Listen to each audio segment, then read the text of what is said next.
Hey everyone, so on my last Subnautica video where I killed every single Leviathan, I asked for a small 2,000 likes, and in return I'd play through the Deathrun mod. But it seems like you guys might have misheard me, because that seems like a little bit more than 2,000 likes. So today, I set out to conquer Subnautica's hardest mod by 100%ing it.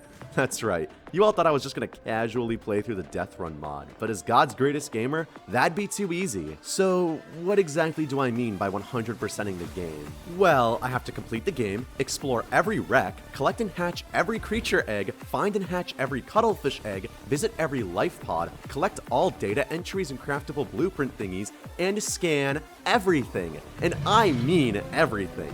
All while playing the Deathrun mod on hardcore mode, meaning if I die, that's it, the run's over. If you don't know what the Deathrun mod is, then all you need to know is that it makes the game harder by adding in a nitrogen meter which slows your ascent, higher creature aggression, high power consumption, random life pod spawns, increased crafting requirements, and a few other changes which would take too long to list. I'm also not allowing myself to kill any Leviathans during this run. If fast-paced, high-octane edits and violence are your thing, then go watch this other video where I kill every Leviathan in the game instead. Since you all decimated the last life goal, I want to see if we can do it again. So if this video gets 10,000 likes, then I'll play through the entire Deathrun mod without moving. Yep, I'm gonna unbind my WASD keys and suffer through this mod again with even more difficulty. I don't even know if this is possible, but I'm willing to find out as long as this video hits 10,000 likes, so you know what to do. I apologize for the long intro, but without further ado, sit back and relax as I explain how I 100%ed Subnautica's hardest mod. The game starts like normal, with me pushing past women and children to take the last life pod off of the ship. However, you will immediately notice the first difference of this mod, as my life pod is sinking to the bottom of the ocean. Luckily, I got what I believe is a good spawn, as I'm only 75 meters deep and in the kelp forest. But I have no time to take in all the sights, as I immediately start grinding for materials. The first things I craft are an O2 tank to spend more time underwater and a floating air pump with some pipes. Now, you're probably thinking to yourself, Q, the air pump is useless because there's basically always air on the planet's surface. You see, this isn't the case because much like a Rainbow Six player's room, the air here is unbreathable, meaning we need to use the floating air pump to refill our oxygen. Not to mention, the sippy straw will be even more useful later in the run. Now, the astute viewers among you may have noticed that my life pod drains power faster than an iPhone that's one version behind. This is due to the fact that it now takes 15 power to craft a single item, and since my life pod is damaged, I can't regenerate power at a fast enough rate. So to fix this, we're gonna need the repair tool. Unfortunately, a main ingredient of the repair tool is cave sulfur, which is guarded by a Minecraft creeper. In normal Subnautica, these strawberry monoculous looking creeps don't pose much of a threat, and you may lose half of your health if you're extremely unlucky. But in the Deathrun mod, there's increased damage, meaning half of my health could end up being all of my health. I know I just started this run, so I shouldn't be as worried about dying, but if you keep that mentality when starting all of your hardcore death runs, you'll find yourself making stupid, avoidable mistakes and dying more and more, never actually making progress on your run. Basically, treat every run as if it's your last. With all of that talk out of the way, I finally encountered the crash fish and I was lucky enough to survive. I made the daring swim back to my life pod and collected some extra resources on the way. When I made it to my life pod, I immediately crafted the repair tool, but here you will notice the next quirk of the Deathrun mod. Tools don't start with batteries, meaning you have to collect all the resources to make a battery before using a tool. Luckily, I collected plenty of acid mushrooms because there's no way I can enjoy this mod sober, and I also grabbed enough copper to make a battery. However, you may have noticed that this isn't the normal Subnautica battery. That's because it's another edition of the Deathrun mod. Remember how I said the Deathrun mod makes crafting recipes much more resource intensive? Well, here's a good example of that, because if I want the classic battery, it's gonna cost me a diamond, lithium, salt, and silicone rubber, which are materials that require me to go deeper to collect. So what's wrong with the copper battery? Well, it only holds 75% of a normal battery's charge, it isn't rechargeable, and also heightened power consumption makes it disappear faster than your father after going out for some milk. Anyways, enough complaining about batteries and more fixing my life pod. Doesn't that feel so much better? It's now right side up. Still 75 meters deep, but at least it doesn't give me nausea to look at. With my life pod fixed, I feel I should go over my beginning priorities just so you all are not lost. Priority number 1, solve O2 problems and fix the life pod, which is what I've just completed in a record-breaking 19 minutes and 34 seconds. Priority number 2 is crafting the scanner and finding relevant blueprints such as the Sea Glide, Laser Cutter, and Mobile Vehicle Bay. Priority number 3 is to survive the Aurora explosion. Just like every other Subnautica run, the IRA gets their hands on the Aurora, turning it into a fireworks display. However, in this mod, if you're not 100 meters deep when the ship explodes, then the shockwave will kill you. But if that wasn't bad enough, the radioactive fallout spans across the whole map and goes down 55 meters deep. I feel now is a good time to mention that Deathrun settings can all be adjusted to the user's preference, making it as easy or as difficult as you want. For the intended Deathrun experience,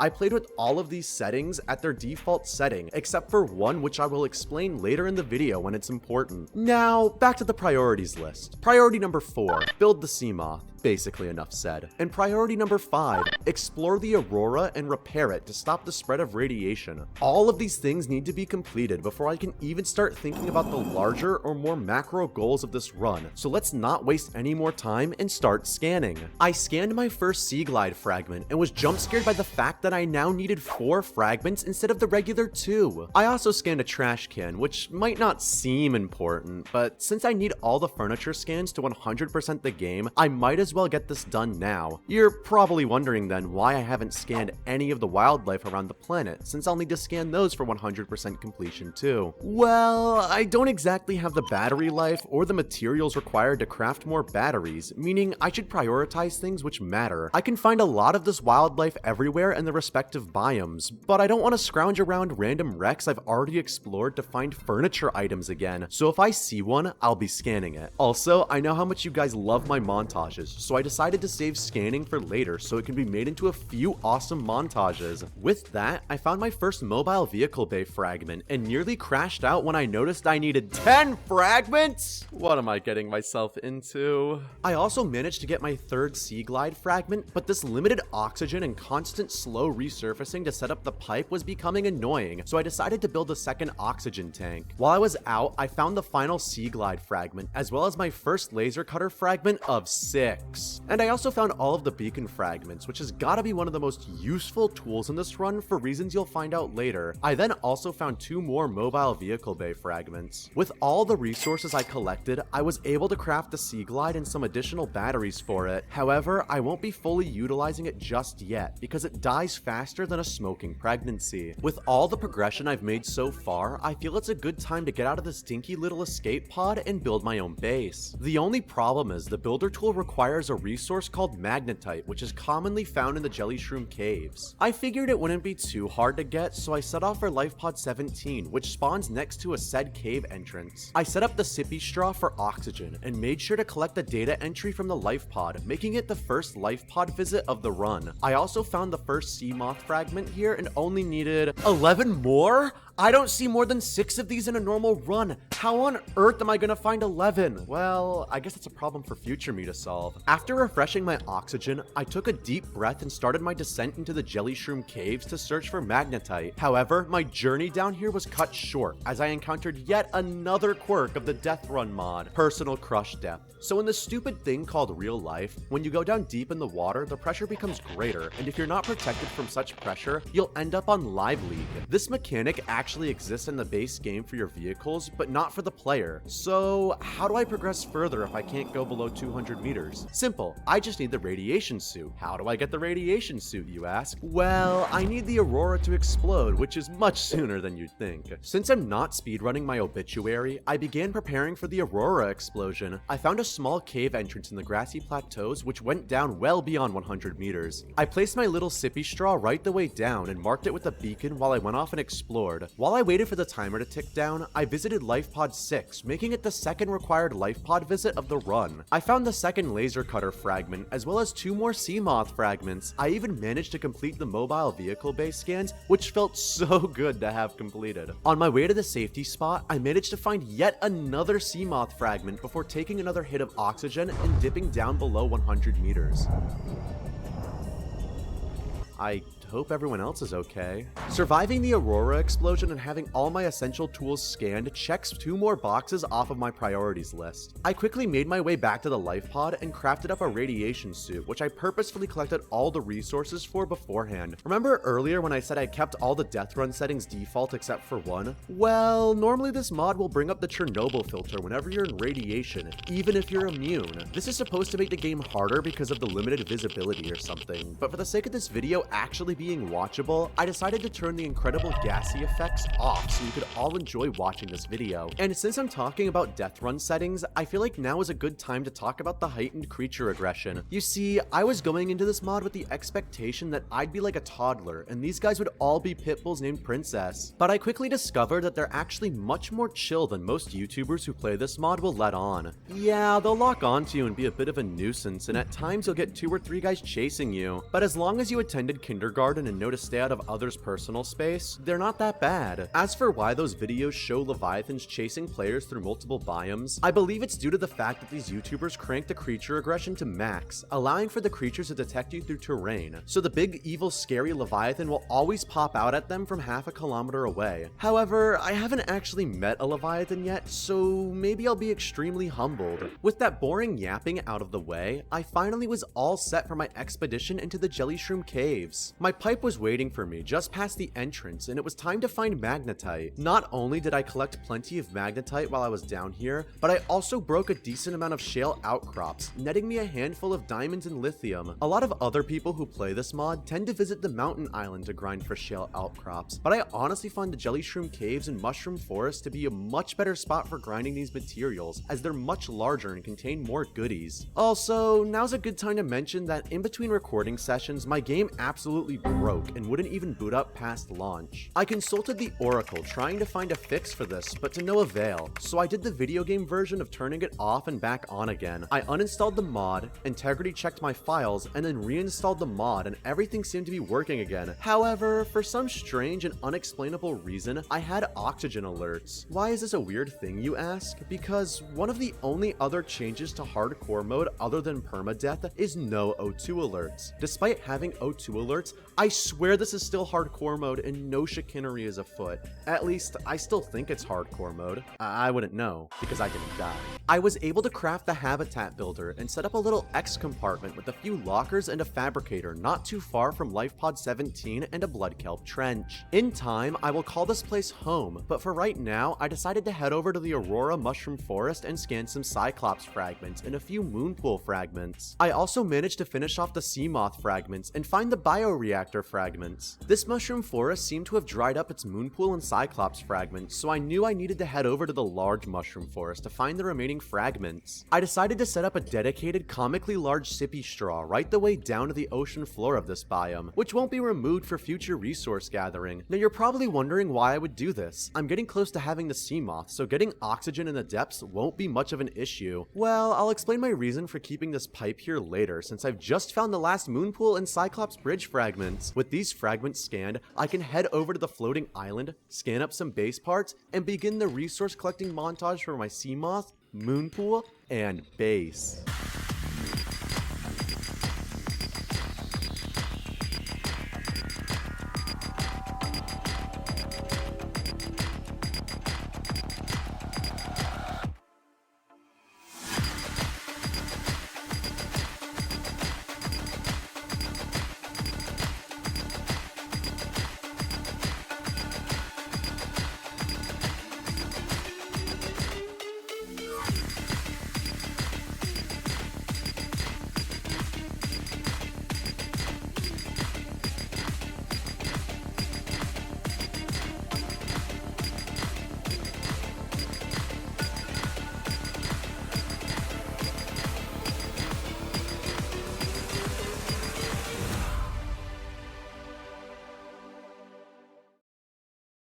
Okay, so normally whenever I build in Subnautica, I like to create these large, beautiful, and well put together McDonald's play places. However, for this run you'll have to deal with this. I'm sorry, but as much as I'd love to create a beautiful base, it would require a lot of resources which I don't have. And believe me, every last resource you collect in this mod is valuable, so you can't go around wasting it on windows and extra multi-purpose rooms. Don't worry, it's not gonna look this ugly forever. Now, you may have noticed that there's a few extra ingredients required for the Seamoth, that being a bunch of random plant samples. The bulbbush sample wasn't that hard to get, and neither was the mushroom sample, but the ghost weed.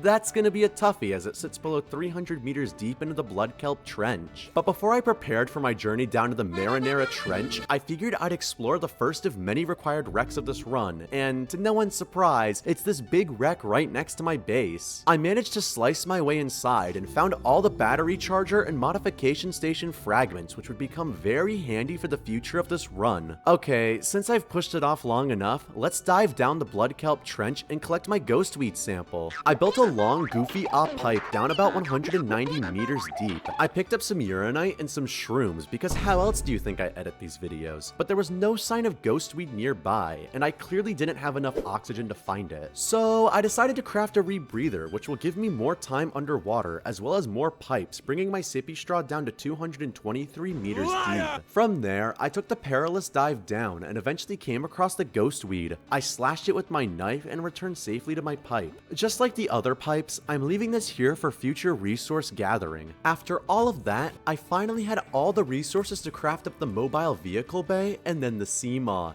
Luckily, all the grinding in the jelly shroom caves and mushroom forests netted me plenty of lithium and diamonds for spare power cells. Instead of crafting the moon pool, I decided to take the Seamoth out for a test drive. I approached another grassy plateaus wreck, and since I'd need to visit it eventually, I decided to just explore it now. In a few seconds, you're about to see why I left the pipes dotted around for resources despite having the mobile oxygen machine, trademarked. That's because whenever I exit the Seamoth at a depth, it drains a lot of its power. This is also why I made sure to have plenty of spare power cells since I don't want to get caught stranded without power. I scanned a vending machine, I know, super important, right? And then found the lightweight high capacity O2 tank in this Rex data box. Not entirely useful, but we need it for 100% progression. Because I desired something actually useful, I decided to head over to the Sparse Reef wreck and was very careful not to pass the Seamoth's crush depth. While investigating this wreck, I got the prawn suit torpedo arm scanned and the vehicle upgrade console data box, which is exactly what I came here for. Once I made it back to my base, I struggled with this game's building mechanic for a hot minute before finally building the moon pool and added the vehicle upgrade console. I docked the Seamoth inside my base and immediately named my trusty Seamoth Orange Cunt. With the fourth beginning priority completed, there was only one more left on the list. One which I've been somewhat dreading this whole time, that being exploring the Aurora. Except, I kinda don't really want to do that right now.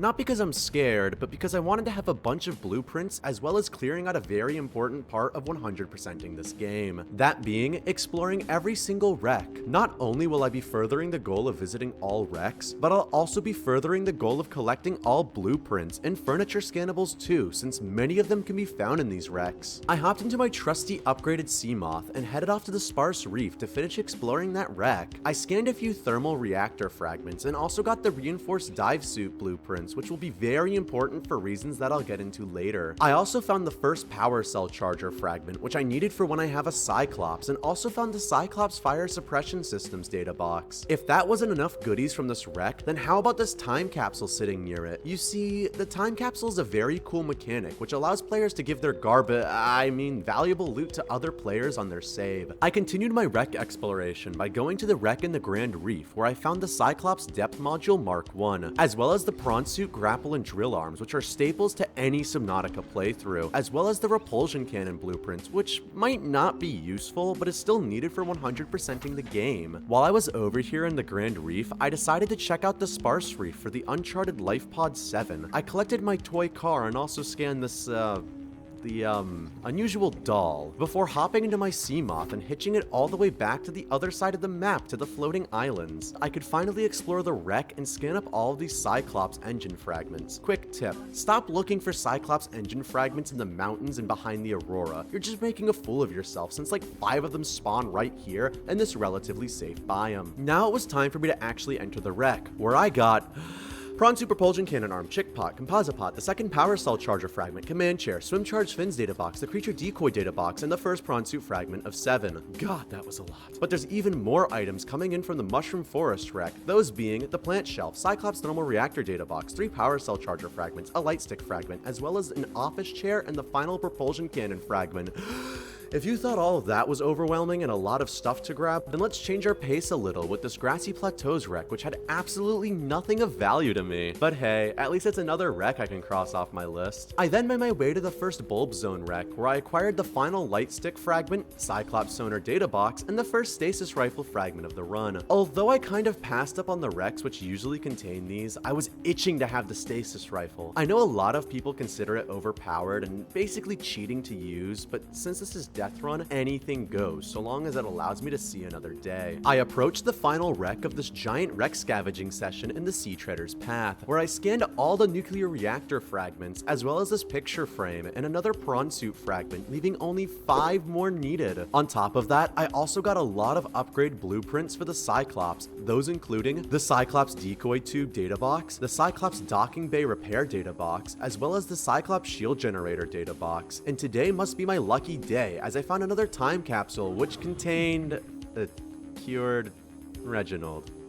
Seriously, can we stop filling these things with junk? Okay, I know I didn't explore every wreck, leaving some in the Kelp Forest and Bulb Zone, as well as one in the Blood Kelp Trench and the, ones in the, well, let's just say, the Reaper Zones. But I'll come back and finish those ones up later once I have more confidence. I doubled back to the Sparse Reef to investigate Life Pod 19. I don't know why I didn't do this earlier, because having the ultra high capacity O-Tank blueprint which is offered from this life pod would have been handy much earlier. Also, it's another life pod I can check off my list of life pods. With my newly acquired ultra high capacity O2 tanks, it's time I stop procrastinating and finish the last item on my starting priorities: exploring the Aurora.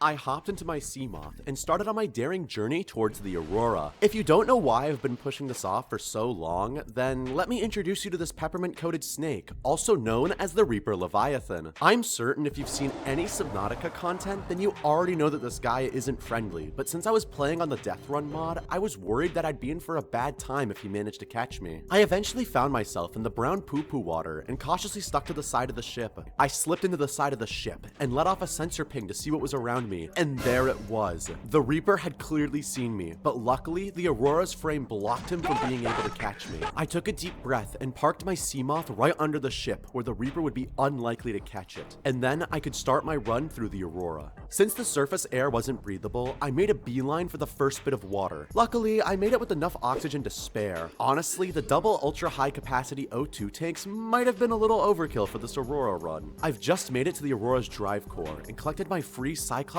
engine efficiency module before starting on repairs. RFK Jr.'s brainworm seems to be very affected by creature aggression, since like 7 or 8 of these guys latched onto me. I had to constantly fight them off, and it kinda got a little annoying. Eventually, I patched up all the holes in the drive core, and the air inside the Aurora became breathable. This was not the case for the rest of the world, however, as I need to build an integrated air filter chip to be able to breathe on the surface again. Continuing through the Aurora, I scanned up the last fragments needed for the prawn suit, which was nice. I then entered the captain's quarters and found everything I needed. I also entered cabin 1 and grabbed a little plush toy. On my way out, I decided to listen to the black box recording for more insight on what may have happened to the Aurora.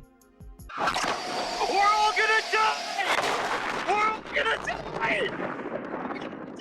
And then I made it out of the Aurora without any wayward Leviathan encounters, taking a detour at Life Pod 4 to check it off my list of Life Pod visits before leaving the crash zone. Now, you might have been a little disappointed in a lack of Leviathan chases during this segment, which I can understand, but like seriously, you guys hate me that much? But honestly, I was surprised too, since I've seen other videos of this mod, and the Leviathans always chase the player, like Minecraft YouTubers do to chill. But I actually think there's a funny explanation for my survival, and it's all thanks to my crappy PC. You see, my computer is a little bit dated, with some of its more recent parts having been made in like 2019, which is basically considered ancient in internet times. Due to poor game optimizations and other things, I typically keep my render settings low and also try to find ways to keep unnecessary objects deloaded when they aren't in view. Subnautica is notorious for this deloading practice and even has multiple important glitches related to the fact that terrain despawns if you're not in view of it. What I think happens is that my render settings are so low, causing the Reaper to despawn much closer than it normally would, resulting in this funny scenario where if I can't hear it, then it literally cannot hurt me because it just doesn't exist. I apologize if my bad computer gives me a sort of advantage during this mod, but I'm not gonna complain because I'll take everything I can get. I finally decided to visit LifePod 3 and grab the compass data box because I needed it for the air filter. I then proceeded to grind for everything on my crafting list. It took some time, but most of it was worthwhile. The reinforced dive suit let me dive further and cut all the damage I took in half.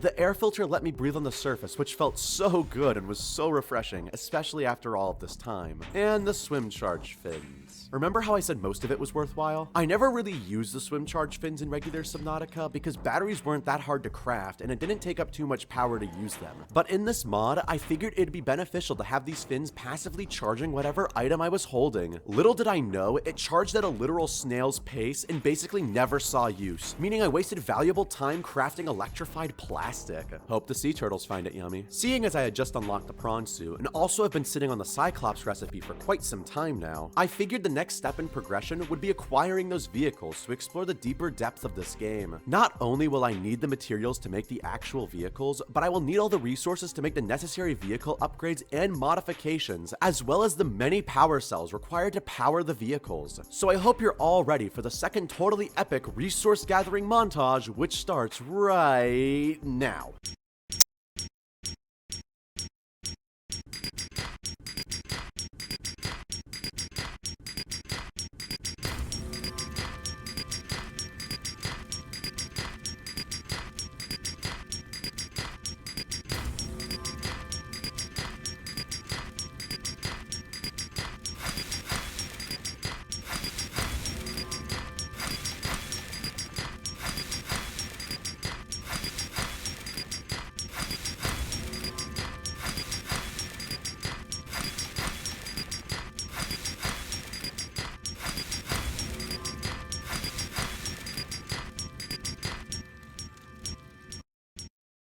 Well, I hope that resource gathering montage was epic for you all, because that was about 2.5 hours for me. During my grind, I remembered that I needed to collect and hatch every creature egg in order to 100% this game. So I decided to grab the crab snake egg, as well as the jelly ray egg, crash fish egg, and sand shark egg, all in their respective biomes. I also finally decided to explore the jelly shroom caves Deathrun base, and I scanned the water filtration machine, which seemed very useful to have since I wouldn't have to worry about collecting salt and coral tube samples anymore. However, it would require a lot more power than I can produce to run. So welcome back to another segment of Q procrastinating on the task at hand so we can tackle side quests. This time, I caught a bit of the Uranium Fever as I wanted to build the nuclear reactor since that would certainly produce enough power for my entire base. I already had enough lead and resources to build the 2 required advanced wiring kits due to the Cyclops and prawn suit grind, but was missing 2 plasteel ingots for the reactor itself, as well as the uranite required for the reactor rods. So I went to the kelp forest in search of metal salvage to make those 2 plasteel ingots. While there, I finally decided to visit the first kelp forest wreck since I hadn't done that yet. I'm glad I took the time to do this, as it netted me 2 more stasis rifle fragments, a tool I would definitely need for going deeper. And since I was in the kelp forest anyways, I grabbed a stalker egg on my way out. I crafted up the multi-purpose room on the side of the moon pool and then built my nuclear reactor. However, I didn't actually have anything to power it, so it's time to dive into the blood kelp trench and grab that sweet uranite. Now that the air tastes like pennies, I can craft up the reactor rods and put them into the reactor, boosting our power output exponentially. Certainly I can make 2 more water filtration machines and not worry about the power running out, right? Right? Okay, how about 1 water filtration machine?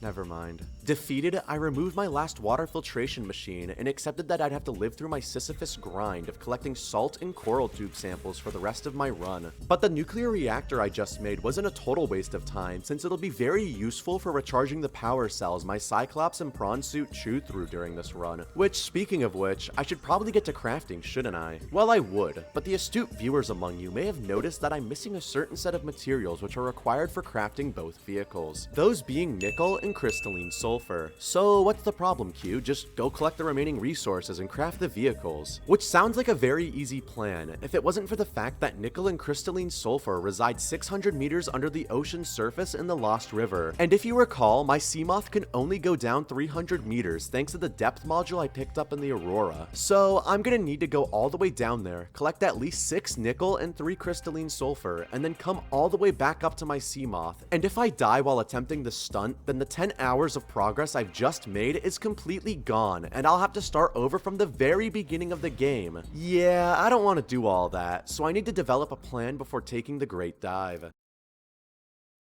After a good night's sleep, I developed a plan which, if executed flawlessly, will allow me to dive down 600 meters deep, collect all the resources I need, and then get back to the surface without using up all of my oxygen. You see, I'm going to dive down with enough materials to craft a multi-purpose room, a hatch, and a bioreactor with some fuel to power it. With these resources, I can head down to a relatively safe location and build a small outpost, allowing me to spend as much time as I need in the Lost River to collect all of the resources.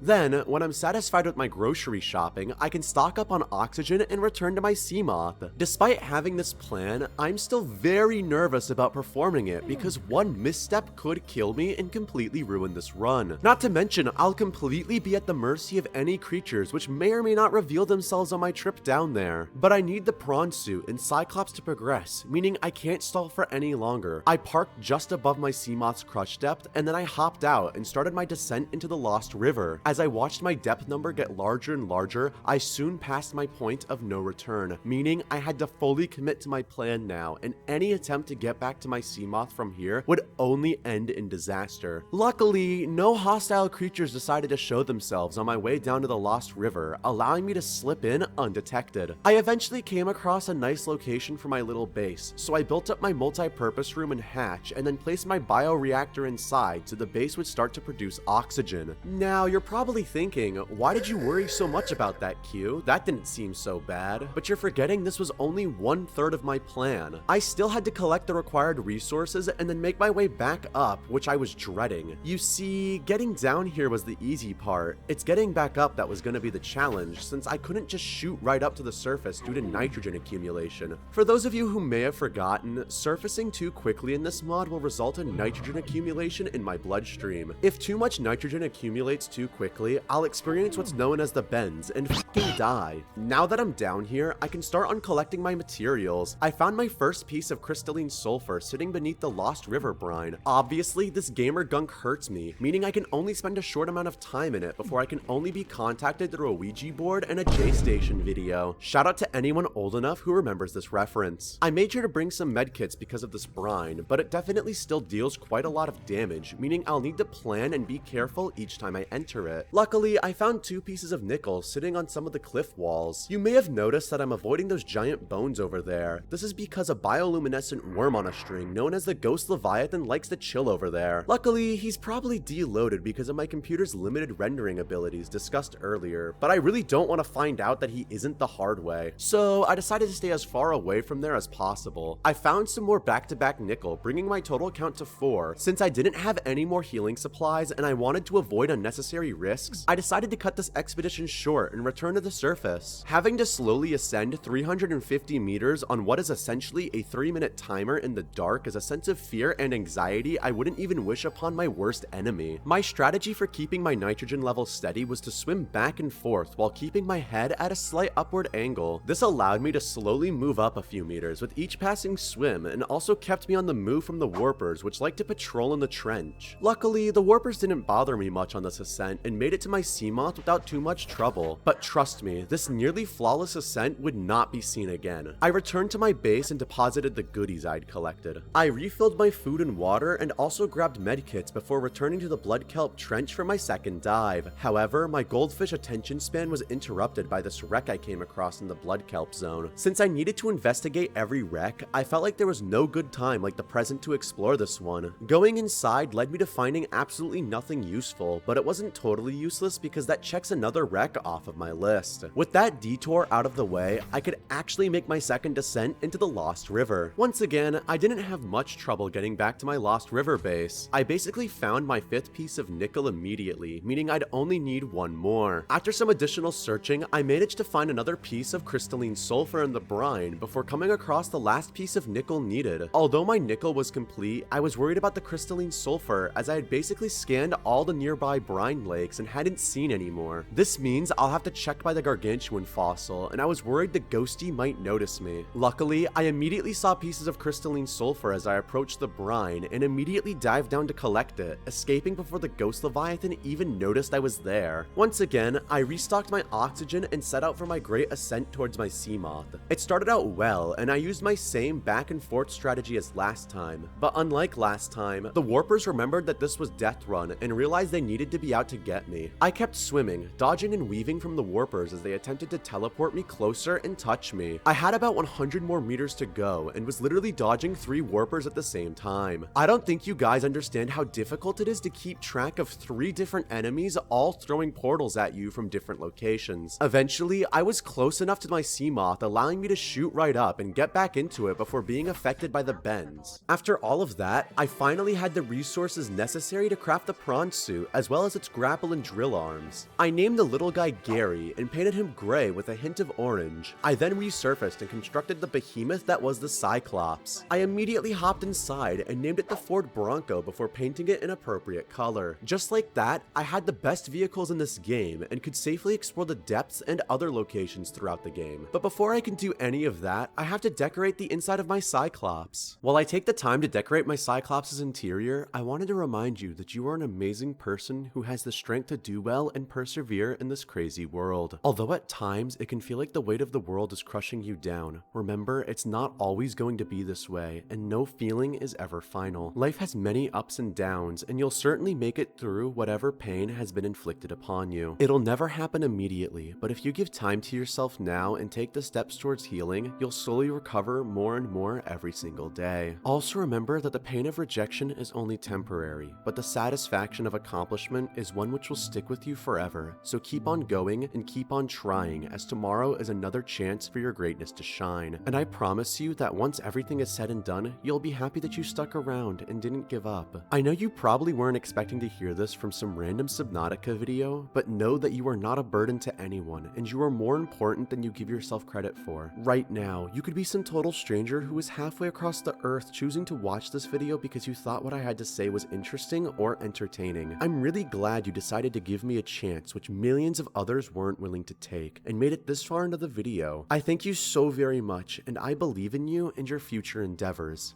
Anyways, let's get back to my suffering.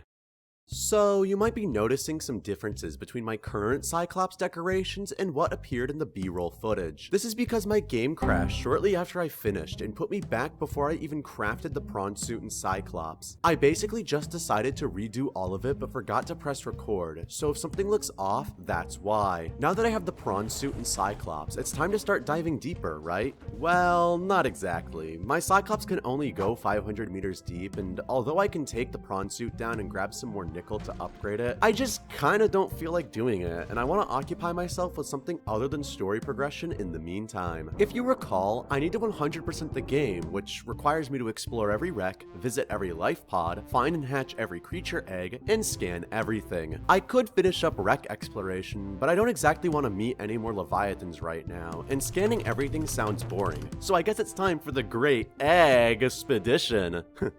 Get it? EGGSpedition? Yeah, we're gonna collect every egg. There's a total of 14 unique eggs which I can collect throughout various biomes in this game. I've already collected 5 of those eggs, leaving 9 more remaining. However, one of these eggs is special, being the cuttlefish egg. If you were paying attention at the very beginning of this video, I mentioned that I needed to collect all 5 cuttlefish eggs for 100% completion. These eggs are all found at guaranteed locations, so collecting them won't be too difficult, but this brings the total eggs needed up to 13. No, my math isn't wrong, as I already included the cuttlefish egg as one of the original 14 eggs. With all of that boring information out of the way, it's time for me to go out and collect eggs like a Christian kid on Easter. My journey took me all the way across the map to the floating islands where bone sharks can usually be found. Now I was hoping to come across their eggs here, but it seems these islands were merely only the hookup spots for these creatures and not the locations for them to do the deed. My trip here wasn't for nothing though, as I found the final stasis rifle fragments I needed, which made me very happy as this tool will be very important later. I know I didn't want to finish my wreck exploration, but I came across the last wreck in the kelp forest and just couldn't help myself. This wreck netted me nothing, but it was nice to have it crossed off my list. While I was in the safe shallows, I managed to collect a rabbit ray egg as well as a gasopod egg. I decided I might as well start from the other side of the map and work my way back to my base, since that makes the most logical sense. However, I got sidetracked by this large grassy plateaus wreck that I was yet to explore. This one netted me the basic plant pot scan, which adds another furniture item to my catalog. Not to mention, there was also a spadefish egg in a nearby cave system, taking another egg off of my list. On my way to the bulb zone, I found a bone shark egg chilling in the mushroom forest. I also managed to find a time capsule and was given more garbage. Before entering the bulb zone, I decided to check out the giant mushroom tree, which is where the first cuttlefish egg can be found. Going inside the tree and navigating its root systems led me directly to the cuttlefish egg sitting on a podium, making it one of 5 collected. I made sure to do a small bit of resource collecting before exiting the tree and checking out the second bulb zone wreck. I guess I decided to do more wreck exploration after all, but hey, there's nothing wrong with killing 2 birds with 1 stone, unless a police officer catches you doing it. Although the wreck yielded me nothing, I found an ampiel egg close by, taking another egg off of my list. I investigated life pod 12, which I believe is the last life pod on my list. Of course I got nothing of value out of it, but that's a main goal now completed. Right across from life pod 12, I entered a small cave system and found a mesmer egg lying on the floor. So I've just collected a bunch of eggs, but some of you may or may not have noticed that I have no place to store them. Not to worry though, because the third bulb zone wreck comes in clutch here, giving me the alien containment data box. This allows me to hatch the eggs inside of my base. Now, I needed to travel across the map to the Grand Reef for one of the remaining eggs. While I was over there, I decided to visit the floating island and collect some decorative plants because it would be nice to liven up the inside of my Cyclops. Don't judge me. With that out of the way, I could dive down to the ocean floor and take my prawn suit into the deep Grand Reef.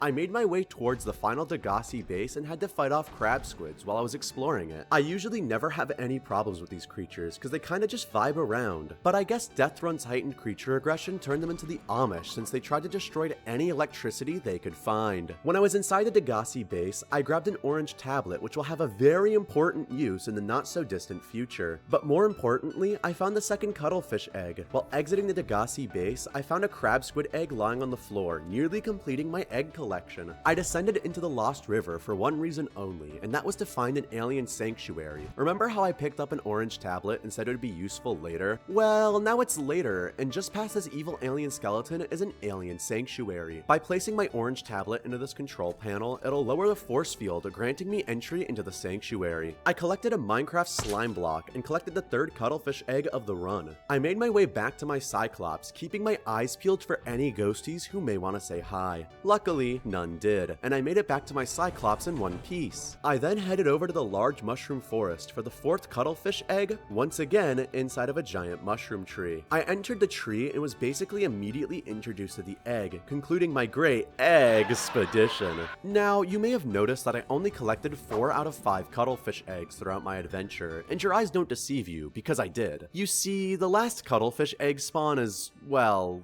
it's just that let's just say it's in the dunes. Since I'd rather not lose my run right now, I'm gonna skip this for now and come back to it when I have to explore the remaining wrecks in this region. Also, another thing you might have noticed is that one egg is missing, that being the lava lizard egg. The reason I don't have it is quite simple. It can only be found 1300 meters deep in the lava zone, and currently I can only go down 900 meters with my prawn suit. So this is my haul for now, but in due time, I'll have all the eggs completed and be even closer to 100% completion. Back at my base, I constructed another multi-purpose room and dumped all of the eggs into a single tank. I hope no problems arise from these living conditions. It seemed to work for families back in the Industrial Revolution, so why wouldn't it work now? Also, with the addition of this multi-purpose room, I can definitely say the base looks more filled out. It's still kind of flat and boring and lacks aesthetics, but it gets the job done. With all of the eggs collected, I believe it's time I progress the game further by diving into the lava zone.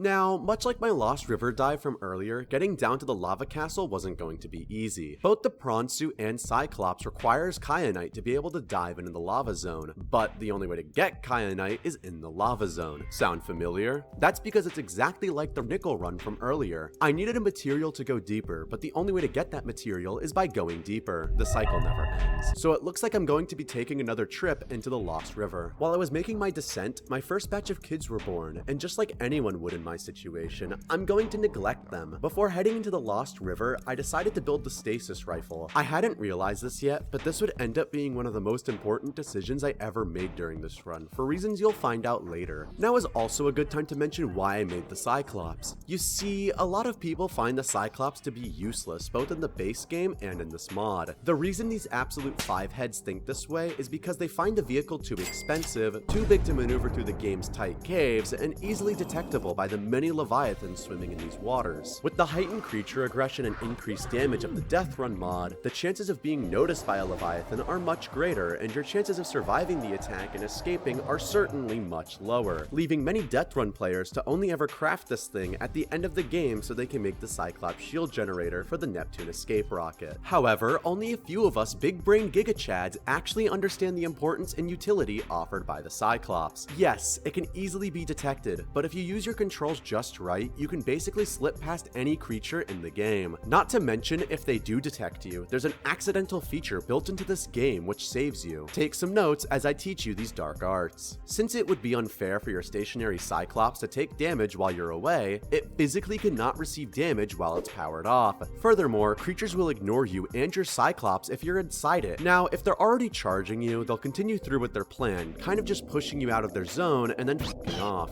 Now that you know the insane Cyclops tech the developers accidentally left in this game, you can understand why crafting this vehicle is crucial to my survival. Unfortunately, I had to park my Cyclops and leave it behind, as it could only go 500 meters deep. However, I'm taking the prawn suit down so we can fix this issue. With my prawn suit's drill arm, I was able to collect more nickel than I'll probably ever need, and then I collected some crystalline sulfur from within the brine. Luckily, the ghosty who lives around here decided to take a vacation because I haven't even heard him around yet. My second batch of kids spawned while I was down here, if anyone cares. And then I headed to the surface to craft up the Cyclops depth module. I came all the way back up here because I realized I should probably craft just a few more power cells before fully committing to diving 900 meters deep. Trust me, all of these power cells are absolutely necessary for reasons you'll find out later. I decided to enter the Lost River through the Deep Grand Reef entrance by the Degassi base, because I believe it avoided a ghost leviathan. Now you might think that my Cyclops is too big to fit through such a tight hole, but I'll have you know, I was able to fit the square in the circle hole back in kindergarten. What? Were you expecting a joke about my fat cock? Making my way through the Lost River, I suddenly realized I made a grave mistake. It turns out that this entrance throws you right in front of the gargantuan Leviathan skeleton, which seems to be where the ghosty I was avoiding earlier was hanging out. There was no way I was squeezing out the way I came in, so I immediately rigged for silent running and made my way forward. I'm going to be honest here, rig for silent running is genuinely my goat, and I slipped past the ghost Leviathan completely undetected. I was getting closer to the cove tree, which I intended to be my drop-off spot for diving into the lava zone. However, I had made a huge mistake. Getting out to collect resources revealed to me that my personal crush depth had been reached. Not only that, I also totally forgot about the materials to actually build the lava zone base, which would have been pretty bad to find out once I got there. Luckily, all I had to do to solve my first problem was find a river prowler and scan it. Then, I could slash it for its scales and craft my new and improved dive suit. I don't have any synthetic fibers. So, I once again squeezed myself past Mr. Ghosty with my prawn suit. This time time taking the Blood Kelp Trench exit and picked up my mini base on the way out. On the surface, I got the resources to make the synthetic fibers, crafted them, and then headed back to the Cyclops so I could craft my upgraded reinforced dive suit. Now, I could finally make it to the Cove Tree and prepare for my descent into the lava zone. Honestly, the way down wasn't that bad. The only thing I had to worry about was the big green mean tentacle squid dragon thing showing up unannounced. But luckily that didn't happen. I was able to get to a nice flat area about 1200 meters deep and build my little outpost. But we're still not done, as I needed to collect 6 pieces of kyanite total for my prawn suit depth module and Cyclops depth module upgrades. Not to mention, I needed an additional 2 pieces for my reinforced dive suit Mark III. So I left my habitat and swam around the edges of the lava zone to find some loose kyanite. While I was trying to find some kyanite, a lava lizard tried to jump me. Luckily, I was quick with the draw and froze his goofy yaw in place. I proceeded to scan him and slash him with my knife for his scales, which will be necessary for the Mark III dive suit. You might have noticed that there's no loose kyanite on the ground around here, and I was starting to get a little worried that I'd actually have to load the lava castle and enter it. You see, I didn't want to do this because by loading in the lava castle, I'll also be loading in the sea dragon, which can literally one-shot you. If you haven't been paying attention to this video, then dying is going to cost me a small 19-hour setback, which I'd rather not deal with. Unfortunately, my worst fears had been realized, and there was no kyanite lying around, meaning I'll have to enter the lava castle to find it. I took a few seconds to mentally prepare myself, and then exited my base for the swim ahead of me. Now, I could get lucky, and maybe the sea dragon won't spawn on the side of the lava castle, meaning I could be safe and won't ever even see the guy. But unfortunately, I'm not so lucky, as I immediately saw Godzilla rapidly approaching. Immediately, I turned away and darted for the entrance. Although I can't stop and turn around, I know that he is right on my tail. I knew I had overshot the entrance, so I'd need to backtrack. But just as I stopped, the sea dragon was right behind me. That's right, my run was literally moments away from ending, but I managed to hit what I believe to be the best clip ever in Subnautica. At this point, my hands were trembling as I found the entrance to the lava castle. I picked up a few loose kyanite shards and a lava lizard egg as I navigated to the heart of the castle. Once I found the center, I could see the sea dragon's head trying to poke through the terrain, a classic sign of Deathrun creature aggression. Once I was inside the alien base, I literally just stood there for a minute, taking in everything that had just happened. Eventually, I came back to consciousness and remembered that I had a mission to complete. I really wasn't trying to be in the lava castle yet, so I wasn't exactly prepared, but I figured I'd use the ion cube I happened to have in my inventory to activate the portal to the Gun Island. This is where I can grab myself a pirated copy of Adobe and teleport back to the lava castle and learn how to construct clean and renewable energy. Surely nothing bad will happen to me now. I collected up the remaining kyanite I needed and then took a deep breath as I left the lava castle. I was lucky enough to slip past the sea dragon and make it back to my little base in the lava zone. After refilling my oxygen, I then slowly made my ascent towards my Cyclops and didn't see any adversary on my trip up.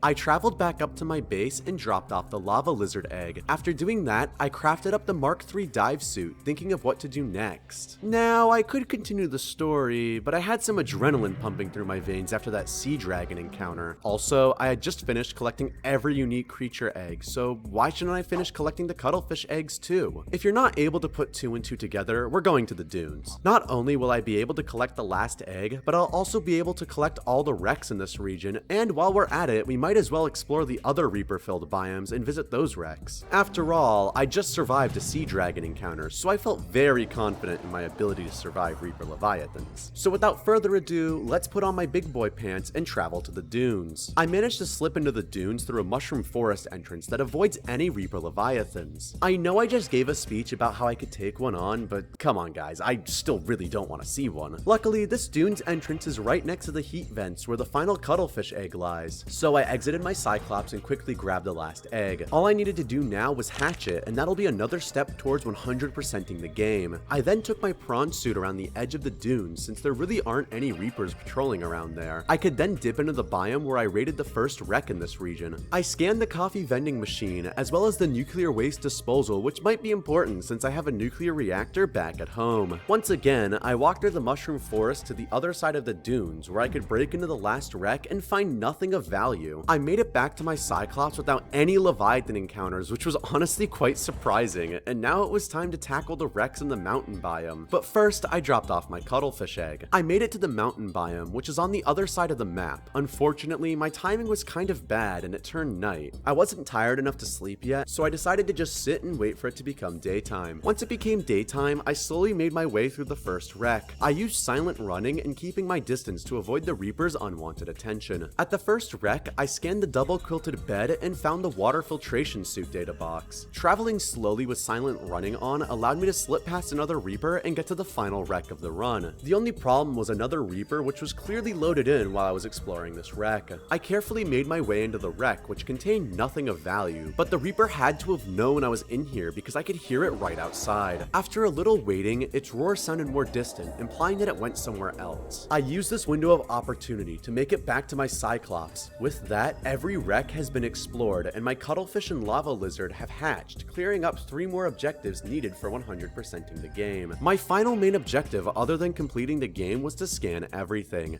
As you all know, I've been putting this one off for a while now, claiming I didn't have the capabilities of doing so. However, I have no more excuses since my vehicles and equipment are basically completely upgraded. Seeing as I'm currently in the mountain biome, there's no better way to start my first big scanning session than with a Reaper Leviathan scan. I prepared myself for what I had to do. Remember, if I somehow screw this up, I've got to replay the entire game again, which by this point in the run, I really wasn't looking forward to doing. So I exited my Cyclops and quickly got the attention of the Reaper. With a quick shot, all the tension was gone as he was stuck in the idiot sphere. I took out my scanner and proceeded to add the specimen to my collection, kicking off the first scanning montage.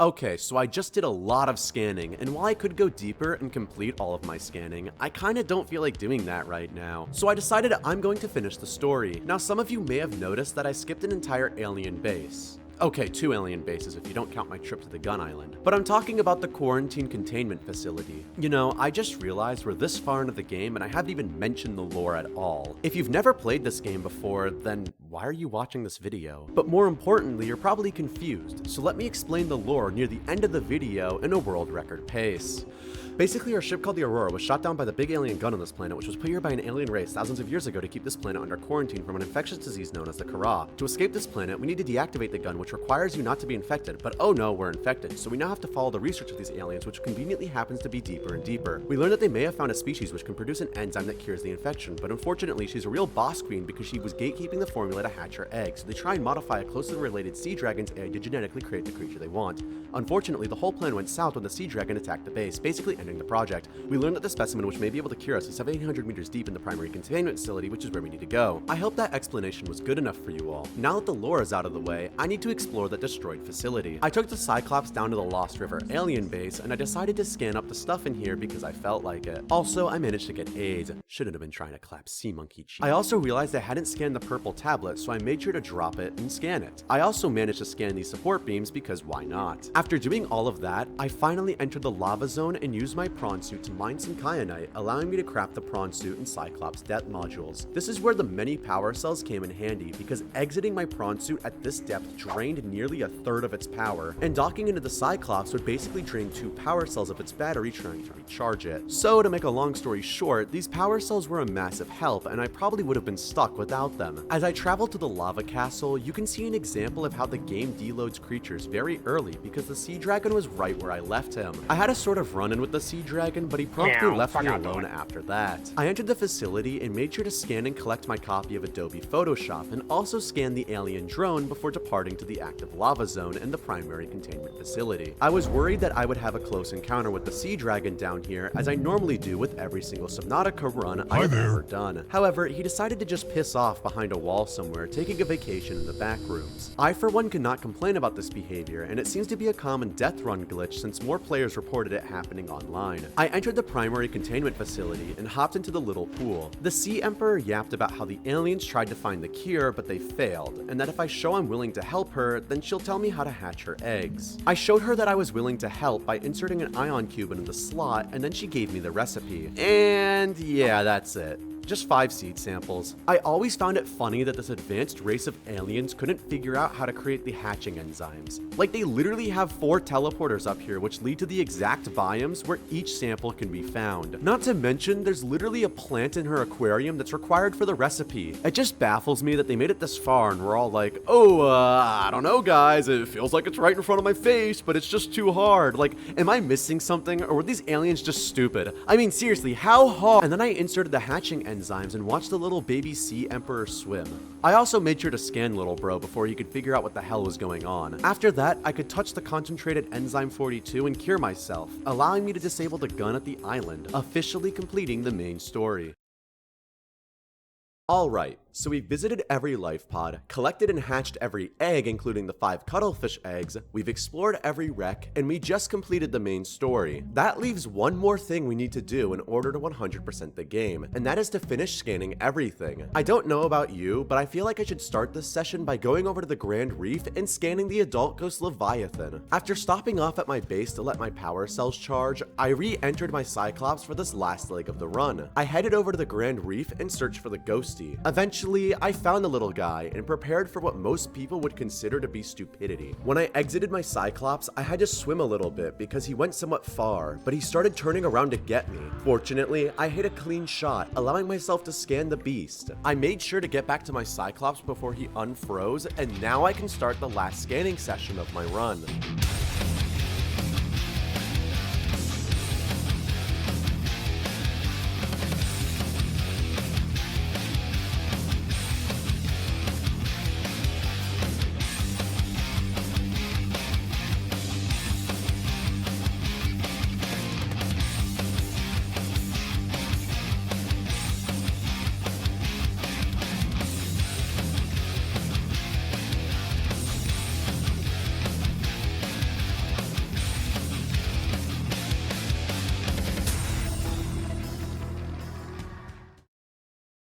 With that, I can finally say that I've almost scanned everything in the game. Yeah, you guys know I'm not forgetting about Godzilla. Remember, the Sea Dragon can literally one-shot me, and he's the last creature I have to scan before I can go home. This means if I die now, then I'll officially lose 25 hours of progress, and I'll be forced to restart this challenge from the beginning of the game. No pressure, of course. I jumped out of my Cyclops, and the Sea Dragon immediately wanted me dead. All I had to do was not miss. With that, I can finally say I've scanned everything in this game. Yeah, I ain't reading all that. So, as much as I'd love to give you all another resource gathering montage before we part ways, the recipe for the rocket basically remains unchanged, and since I've done so much grinding and resource collecting, I basically have every item necessary apart from a few pieces of titanium. With the last steps complete, the rocket was finally built. I said goodbye to my fishies, and then I said goodbye to my hideous base, as it was time for me to go among the stars and back home. With this last click of my mouse, I began my launching sequence, and as you can see in the corner of my screen, I achieved a flawless victory in 93 days. I rotated around the planet, seeing it for the final time, and then blasted off into light speed. And that's how I 100%ed Subnautica's hardest mod.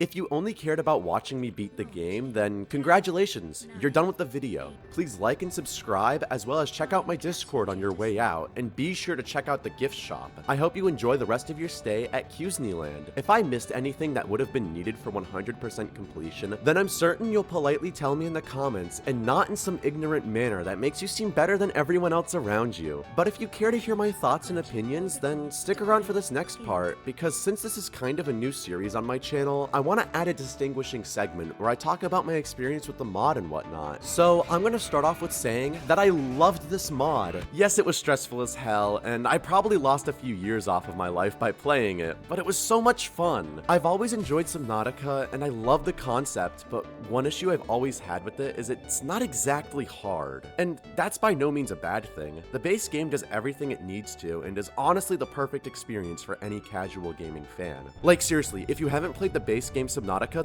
then go do it. It's so worth it. Also, if you've completed Subnautica once or twice, then I definitely recommend you go play the Deathrun mod. I know it seems intimidating with all of the rules and the gameplay changes, but like, that's why it's fun. It takes the familiar gameplay loop and molds it into a more difficult experience, but not an unfair experience. Which probably my biggest fear coming into this challenge was that it would be unfair. Obviously, the intended way to play the mod is on hardcore mode, because you're meant to learn and adapt to your mistakes from previous runs so that you get further in your next run. And well, being able to respawn kinda takes away part of what makes these changes so difficult. If you don't have the time, or you just enjoy your sanity, or maybe you're just bad at video games, then you can play in survival mode. That's perfectly okay. This is a safe space. We all get busy sometimes. But seriously, if you've played through Subnautica, give this mod a go, because I seriously cannot recommend it enough. Now, if you're worried about what to do or just want some tips, then I'll try to give you some here.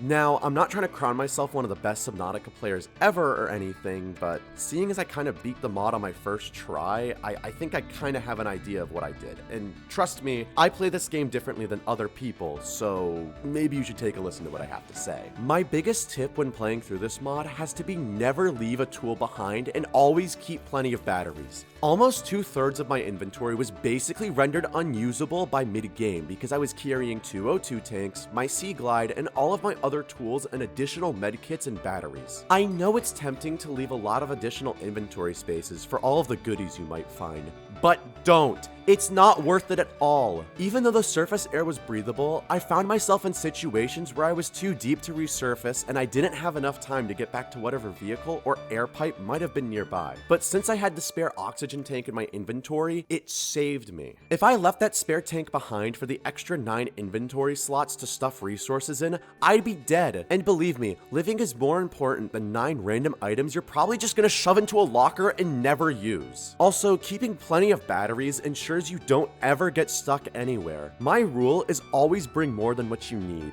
I know it may take a lot of grinding to create this many power cells, but trust me, you won't regret doing it when you're alternating through your 3rd set of power cells 1,000 meters under the sea. I know I mentioned this earlier, but I think the reason I was able to beat this mod on my first attempt just has to do with how I play Subnautica normally. You might have noticed that I had the materials to craft my base Seamoth for hours, but I never did. That's because I made sure to have the spare power cells for if I ran out, a moon pool, vehicle upgrades, and basically everything to ensure that if something goes wrong, that I'm covered. I play normal Subnautica like this. Hell, once I build the Cyclops, I make sure to fill an entire locker with bleach which I can turn into water, which also saved me during this run. And I also make sure to fill my Cyclops with 2 spare sets of power cells. But notice how I didn't make the Cyclops until I was able to sustainably charge my power cells. My point is, I play Subnautica very carefully, and in the base game, I typically always have more than what I need. Like, I probably never use the 3rd set of power cells I make. Rarely do I ever need to use one of the 5 medkits I always have on me. But in this mod, I tend to have exactly what I needed, and I always had just enough power cells or batteries in my inventory.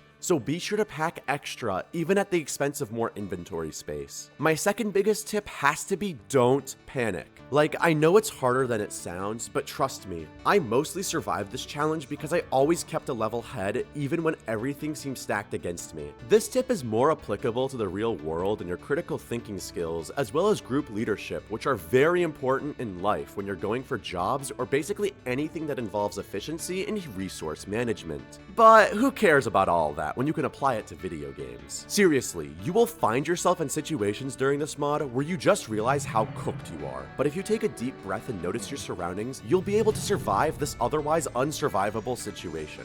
Literally during this moment, I saw my oxygen depleting and opened my PDA to grab my spare O2 tank, only to realize I forgot to fill it with oxygen at the last pipe. Now, I'm too deep to go to the surface, and my base is too far away, but as I was accepting death, I realized that my jelly shroom pipe, which I built hours earlier, is only a few meters away, and while I was building it, I put a little checkpoint for me to regain air in a situation just like this. Had I started panicking and running all over the place instead of taking in my location and surroundings, I would have died. My final tip is also quite simple. Don't fear the Leviathans. Okay, to be more straightforward, fear them within reason. Like, don't go trying to 1v1 a Reaper after crafting your first knife. That's just stupid. But what I mean is, don't think you're going to be chased and insta-killed by all these things. I know the other YouTubers have tricked you into believing this mod turns them into heat-seeking missiles, but they're just not. Just be careful and aware of them, and for the love of God, use rig for silent running and just turn off the Cyclops if they become too close for comfort. Alright, that seemed to be it. I hope you all enjoyed this video, and I honestly kinda hope we hit that 10k likes again, just so I can play the mod without moving. I hope I've convinced you all to play this mod, and if I haven't, then